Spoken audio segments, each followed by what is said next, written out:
candy up here? You got candy up here? Yes. Is this from home? It's finished, yes. Wow, okay, cool. Okay, everyone, we're going to go ahead and get started. I would like to introduce Petri, and his talk is Fight Back, Raising Awareness in InfoSec. There you go. So, what's up? So let's talk about awareness. So, I know that you need to be kind of relaxed now after the happy hour, so let's try it. So, go yay! Yay!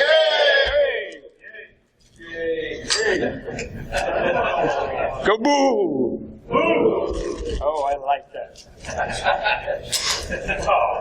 So let's keep the interaction on going. So I will ask some questions in between, and let's continue from there.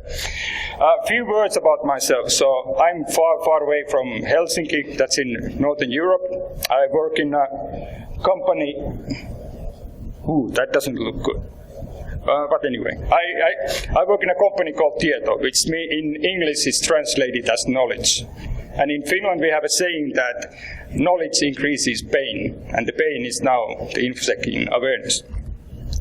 Then why I chose the topic as Fight Back. So Fight Back is all about a skier dude called Pekka Hyysala, who got injured really bad when he was doing a skiing film. So he lost kind of everything. He couldn't speak, move, do anything.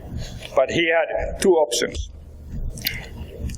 He had a possibility to give up or fight back, and he chose to fight back. And now he's walking, talking, and planning to run a marathon in the near future. So, and if Pekka can fight back, so there is no reason why you cannot do that. And now Pekka's mission is to increase the awareness that in the sports, to protecting yourself, and mine is to increase the awareness in InfoSec. So why do we need awareness? What is causing the pain?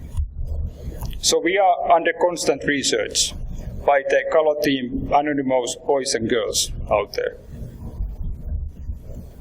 And their evolution has changed. What used to be a single person is now a group, or a single machine or a bot. And then what used to be fun is now gaining a profit. So if they don't get the bug bounties or the big bounties, what they're saying now, so they will sell your data to the highest bidder. And their number one attitude is to solve problems, the problems which are causing us the pain. Then when we are building something, so what should be in the blank here? What are people? Humans, correct. So humans are the weakest person in the link. So why is that? So when they start to developing something, so they put in some code and they then deploy stuff to the internet. But what is missing from here, from this picture? QA. What else? Testing. Oh, you are killer. Testing, like this guy who is testing with his awesome banana. So, and the other thing is that there is just open source or commercial products. And you just hit next, and it's in the internet deployed. And why are we doing that? Because your boss says that you need to be fast, customer says you need to be fast, or you just want to be agile, trendy, or whatever. But do you really know what the thing does? Or does it collect the personal data? It would be also really interesting to know that when you are deploying with your fancy agile process, that have you thought about these kind of InfoSec areas like business case, vulnerabilities, logs, admin rights, configs, data privacy, risk management, business continuity, or incident management? I would say no, because when I mention about these areas to people, they are a really big question mark on their face that, what the hell is this guy talking about? Why are you asking this? This has never been requested before. And I think that has happened in the 90s or 2015. Now, why do we need to have the InfoSec areas in place? So let's look at the short video which gives us a bit more context to the area.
So, what do you think about the video? Only woo?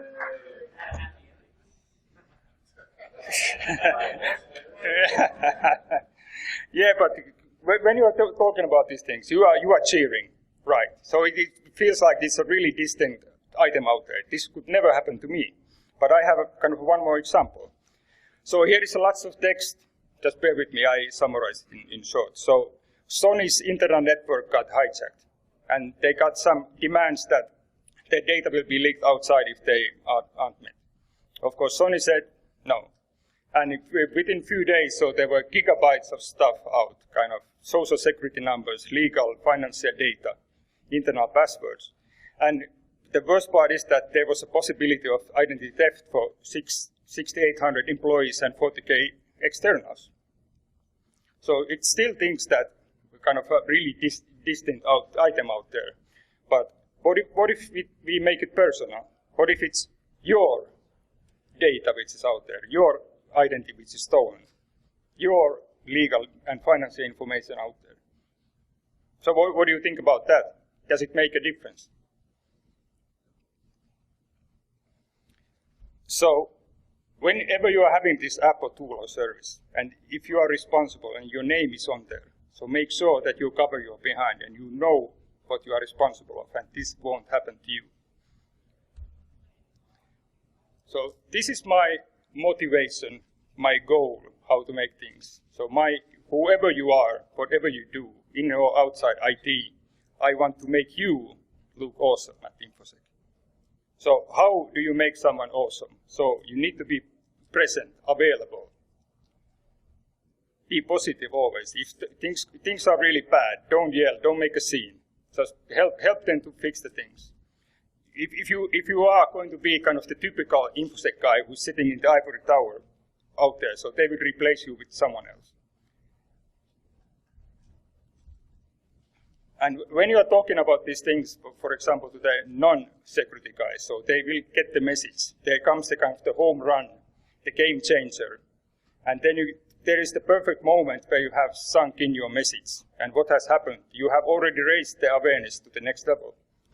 Then now, how are we going to make you look awesome? So how we fight back against the researchers? So what I'm doing is that we have done kind of an assessment with an awareness twist. So it means that when we go through the questions in the assessment, which we look a bit later, so we learn from that. And then you need to demand evidence. What is the simplest form of evidence? That is that you are providing that you are doing something. Candy. Hooray! Documentation. So then you just mark that. Is it yes or no? Is it acceptable or not? Then just ask, when you are answering, be honest. So if you don't do what you have documented, that you do something differently, then it will backfire for you later on. And then just fix the gaps that there are. All the no and partial answers, change them to yes. Now, let's see what the assessment means. So here are the earlier mentioned areas with the X number of questions, and the pass-through score comes from OK and plus, not applicable. Now, what is wrong with this picture? What? Fails, correct.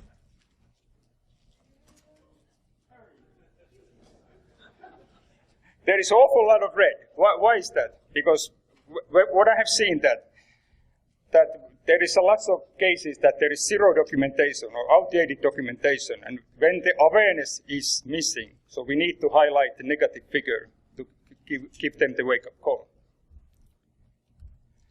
Now let's go through a few kind of example questions. I'm not going to show the whole set, what is there created, but we can talk about those offline if someone is interested. Here are as well a couple of answers to the questions which are not then best practices. So first one, about the risk. Is there a procedure to follow, discover new risks? If someone is answering you, service manager for this question, so don't use that. So has the target a documented log plan? One clever answer was that we don't enable logs. Is there a patching schedule which is agreed? And the answer was that we patch on request. I asked that, what does it mean when someone is asking? Then I asked that when somebody has asked you, so it was last year. And then are there kind of regular sources of information existing? And the answer was that we collect user data, but we don't inform users about that. Then what to expect as a result through the assessment when all the questions has been answered and the gaps has been fixed. So here are once again the areas to go through. Let's start from the data privacy part. Any idea what is this thing? Hooray! Correct. So, for example, this is mandatory in the PCI area. When you have the data flow in place, so you will know what data you are protecting. That you can identify the data types, the owner location, and the owner needs to classify and protect the data accordingly. Then you also know the source of the information. Why is it processed for, and is the end user informed that is collected? Then is it transferred somewhere? Who has access to the data? And how are you handling the extracts? For example, here that can someone just go into the reporting UI and put select star and get everything out from there. And then you also see that how the data is managed through the life cycle. So what is the retention time and how the data is deleted and data is corrected. Then let's look at the business case. With the data flow, you will have a justified business case. And you also know why, how, where, and by whom the whole thing is developed and maintained. And with the data flow, you also know who is the owner of the whole thing. Let's check out the risks. So when you have the data flow in place, so risks and threats are identified by the risk owner who defines the controls.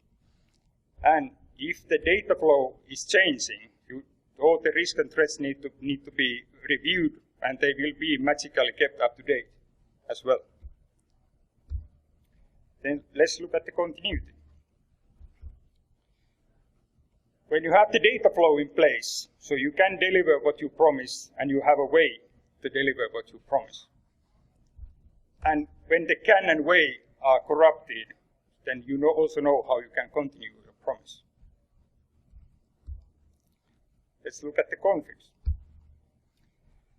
You can use the data flow for the configuration management. Just replace the boxes with the servers.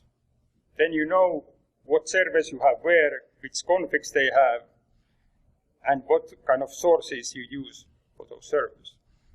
And if you have some servers which are not belonging to the data flow, so just investigate and get rid of them or add them to the data flow. Let's look at the vulnerability management. When you have done the configs and now you are doing the vulnerability management, so it's really easy to keep it up to date because you know that the software will be up to date through patching, and the scans are enabled in all the correct places, whatever you prefer to use for scans. Logs.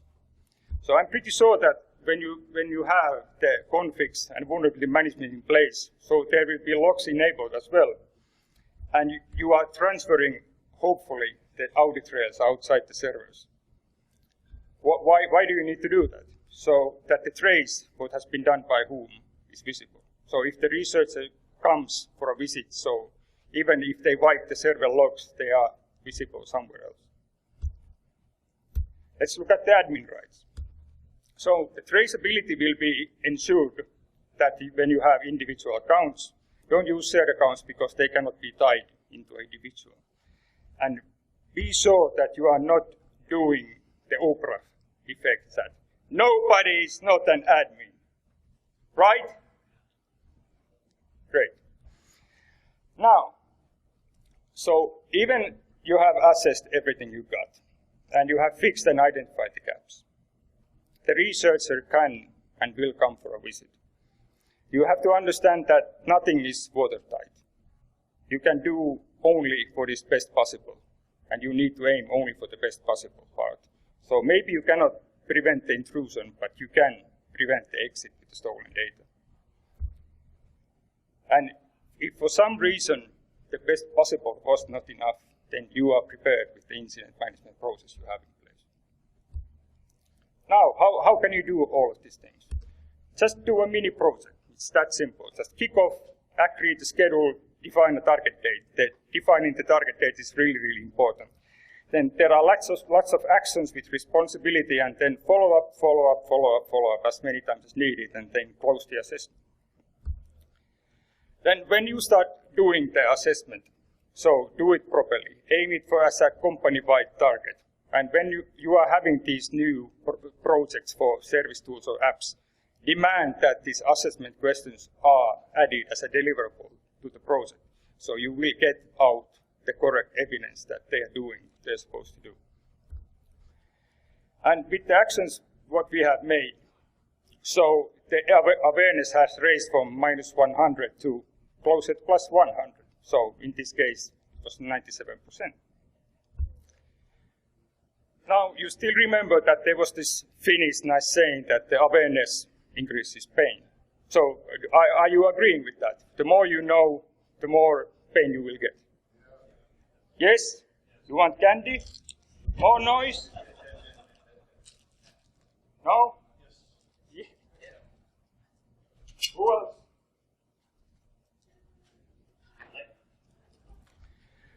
Sorry. So let's now take a step back and see how we got to the 90 plus on the awareness.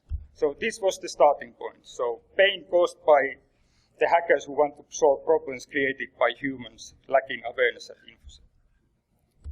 Then we made the presentation kind of personal. What if it's your data that leaks? So do you want to be the next person explaining in the internet and on the news that why it happened to you? But then we turned it around and saw how we make you look awesome at InfoSec. Then why are you awesome? Because the pain of the presentation, the awareness has changed to knowledge.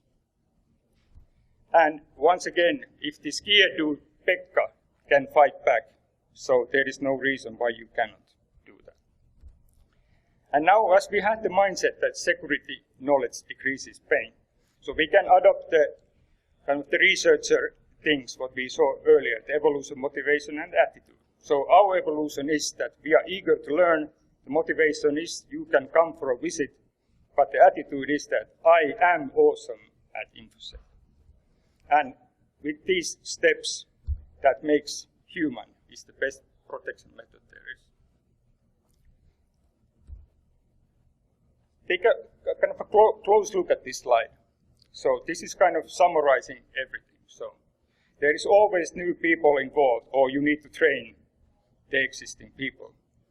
So it's just it's a fight back. You need to sleep, repeat, and there's no excuses on this thing. Any questions or comments or concerns on this area? Yes? Yes, this is kind of what I do for a living, yes. So all the examples are coming from real life.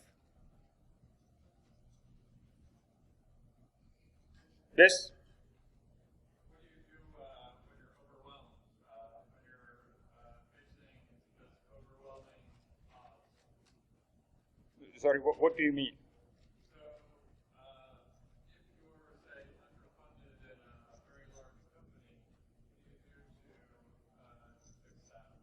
How do you even have a semblance of security? So, of course, you need to get the management involvement in. But if you cannot have it, so it's really difficult to motivate, let's say, the employers to do the right thing.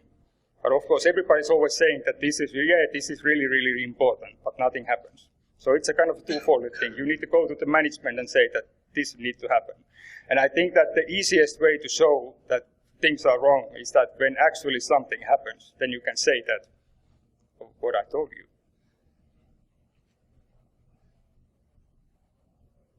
Okay, more? Or is this self-evident to everybody? So it's good. Okay, but while we are in Vegas, so we need to have some fun as well, right? So the parties are ongoing as well. So it's kind of, it has the same kind of thing. You sleep, you repeat, you party, you sleep, you repeat, and there's no excuses on that. If you don't know, not yet are not familiar with the parties that are existing, so go into the link and check. You will find few of them, and then just go and have some fun. So thank you very much. See you at the party. There's still candy.